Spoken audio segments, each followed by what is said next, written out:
الله من الشيطان الرجيم. بسم الله الرحمن الرحيم. ربنا إنك تعلم ما نخفي وما نعلن وما يخفى على الله من شيء في الأرض ولا في السماء. الحمد لله الذي وهب لي على الكبر إسماعيل وإسحاق إن ربي لسميع الدعاء. رب اجعلني مقيم الصلاة ومن ذريتي ربنا وتقبل دعاء. ربنا اغفر لي ولوالدي وللمؤمنين يوم يقوم الحساب.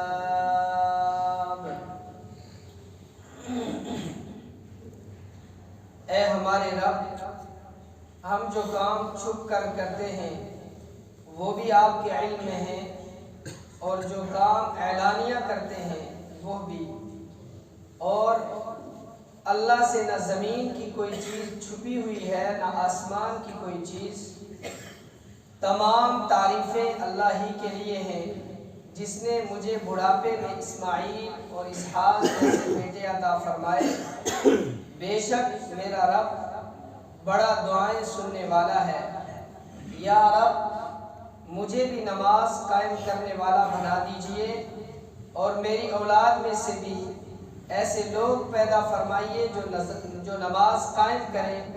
اے ہمارے پروردگار، اور میری دعا قبول فرما لیجئے. اے ہمارے پروردگار، جس دن حساب قائم ہوگا اس دن میری بھی مغفرت فرمائیے، میرے والدین کی بھی، اور ان سب کی بھی جو ایمان رکھتے ہیں.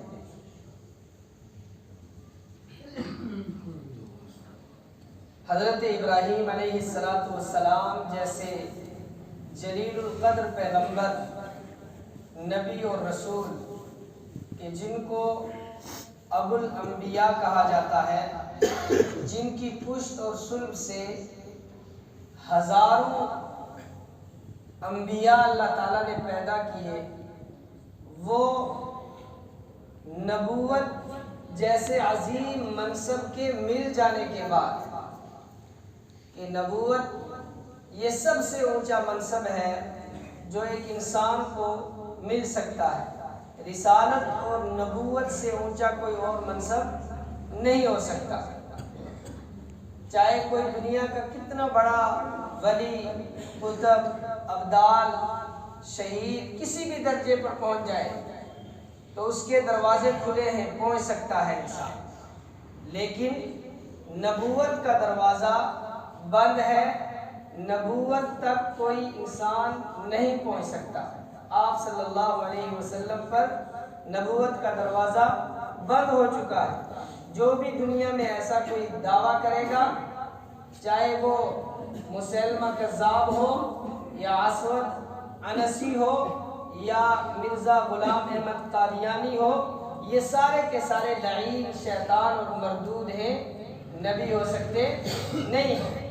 تو حضرت ابراہیم علیہ السلام کو اتنا اونچا مرتبہ اور مقام ملنے کے بعد وہ اپنی اولاد کے تئیں کتنے فکر مند ہیں، اس کا احساس ان آیات سے ہوتا ہے جو آج تلاوت کی گئی یا گزشتہ کل جو تلاوت کی گئی تھی، کہ جن میں حضرت ابراہیم علیہ السلام کی جامع ترین دعاؤں کا ذکر ہے کہ تصورات کے عالم میں جا کر انسان تھوڑا سا غور و فکر کرے اور چند لمحوں کے لیے سوچے کہ کیسا منظر ہوگا کہ ایک باپ کو آخری عمر میں اللہ تعالیٰ اولاد جیسی عظیم نعمت عطا کرتا ہے، بیٹے جیسی نعمت عطا کرتا ہے، اور پھر اللہ تعالیٰ حکم دیتا ہے کہ اپنی بیوی کو اور اپنے اس شیر خوار بچے کو فلاں جگہ پر لے کر چھوڑ آؤ، جہاں پانی کا کوئی انتظام نہیں، جہاں کھانے کا کوئی انتظام نہیں، جہاں رہنے سہنے کا کوئی انتظام نہیں، صرف اور صرف اللہ کی ذات کے اوپر اعتماد رکھتے ہوئے، بھروسہ کرتے ہوئے، ظاہری اسباب سارے کے سارے ختم ہیں، وہاں پر حکم ہو رہا ہے کہ اپنے بیوی کو بھی ادھر ہی چھوڑ دو اور بیٹے کو بھی چھوڑ دو اور آپ یہاں سے واپس چلے جاؤ۔ اس وقت کس احساس کے ساتھ، کس کڑن کے ساتھ، کس درد کے ساتھ دعا کی ہوگی حضرت ابراہیم علیہ السلام نے کہ ربنا انی اسکنت من ذریتی بواد غیر ذی زرع، اے میرے پروردگار، اے میرے رب، میں نے اپنی بعض اولاد کو ایک غیر ذی زرع وادی میں چھوڑ دیا ہے، عند بیتک المحرم، تیرے احترام والے گھر کے پاس۔ اس کے بعد فرمایا ربنا لیقیموا الصلاۃ، یہ بھی کہا کہ سب سے پہلے ان کے لیے کھانے کا کوئی انتظام ہو، ان کے لیے کھیتی کا کوئی انتظام ہو، ان کے لیے زراعت اور تجارت کا کوئی انتظام ہو۔ سب سے پہلے دین کی فکر کی، لیقیموا الصلاۃ، تاکہ یہ نماز کو قائم کرنے والے بن جائیں۔ اس کے بعد فرمایا فَجْعَلْ أَفْئِدَةً مِّنَ النَّاسِ، کہ لوگوں کے دلوں کو اس جگہ کی طرف، اس شہر کی طرف متوجہ فرما دیجئے، وَارْزُقْهُم مِّنَ الثَّمَرَاتِ، اور ان کو پھلوں میں سے رزق دیجئے، لَعَلَّهُمْ يَشْكُرُونَ، تاکہ یہ شکر گزار بن جائے۔ اس کے بعد پھر فرمایا ربنا انک تعلم ما نخفی وما نعلن، کہ اے ہمارے رب، ہمارے جو اس وقت کے حالات ہیں کہ میں اپنے بیوی اور بچے کو کہاں چھوڑ کر جا رہا ہوں، میرے اندر کی کیا حالت ہے اور اس بیوی اور بچے کی کیا کیفیت ہے، اس کی طرف اشارہ کرتے ہوئے کہا کہ اے ہمارے رب، آپ ہی جانتے ہیں ما نخفی وما نعلن، کہ ہم اس وقت ظاہر کیا کر رہے ہیں اور ہمارے دل میں پوشیدہ کیا ہے۔ وما يخفى على الله من شيء، اور اللہ کی ذات کے اوپر کوئی چیز پوشیدہ نہیں ہے، چھپی ہوئی نہیں ہے، نہ ہی زمین میں اور نہ ہی آسمان میں۔ اس کے بعد دعا کے آداب میں سے ایک ادب کہ جو نعمتیں اللہ تعالیٰ نے دی ہیں ان نعمتوں کا اظہار کرتے ہوئے ان نعمتوں کے باقی رہنے کی بھی دعا کی جائے۔ الحمدللہ الذی، حمد سے اللہ تعالیٰ کی تعریف سے دعا کا آغاز ہونا چاہیے، دعا کی شروعات ہونی چاہیے۔ الحمدللہ الذی، تمام تعریفیں اس اللہ کے لیے ہیں، وَهَبَ لِي عَلَى الْكِبَرِ إِسْمَاعِيلَ وَإِسْحَاقَ، کہ جس نے بڑھاپے کی عمر میں، بڑی عمر میں مجھے اسماعیل اور اسحاق جیسے بیٹے عطا کیے۔ ان ربی لسمیع الدعاء، یقیناً میرا رب دعاؤں کا سننے والا ہے۔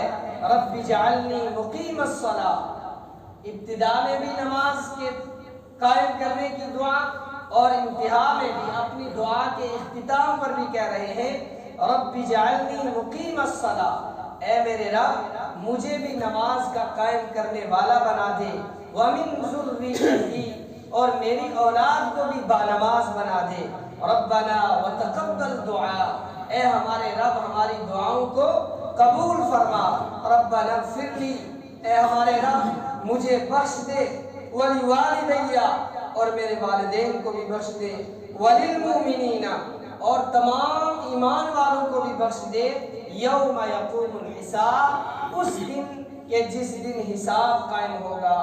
اپنی اولاد کے ساتھ عقیدت اور محبت وہی کارگر ہے، وہی کارآمد ہے کہ جو ان کو دین کے ساتھ وابستہ کرے، دین کے ساتھ جوڑے۔ اور نماز کے لیے کتنے فکر مند ہیں حضرت ابراہیم علیہ السلام۔ دعائیں دو طریقے کی جاتی ہیں، ایک وہ دعا ہوتی ہے کہ جو کسی نعمت کے حصول کے لیے ہوتی ہے، اور دوسری وہ نعمت ہوتی ہے کہ جو اس نعمت کے باقی رہنے کے لیے ہوتی ہے۔ تو ہم اپنی ضرورتیں تو اللہ تعالیٰ سے مانگتے ہیں، لیکن ان ضرورتوں کے باقی رہنے کے لیے دعا نہیں کرتے ہیں، جبکہ نبی علیہ السلام کا فرمان ہے الدعاء مخ العبادہ، کہ دعا تمام عبادات کا مغز ہے، اس کا نچوڑ ہے۔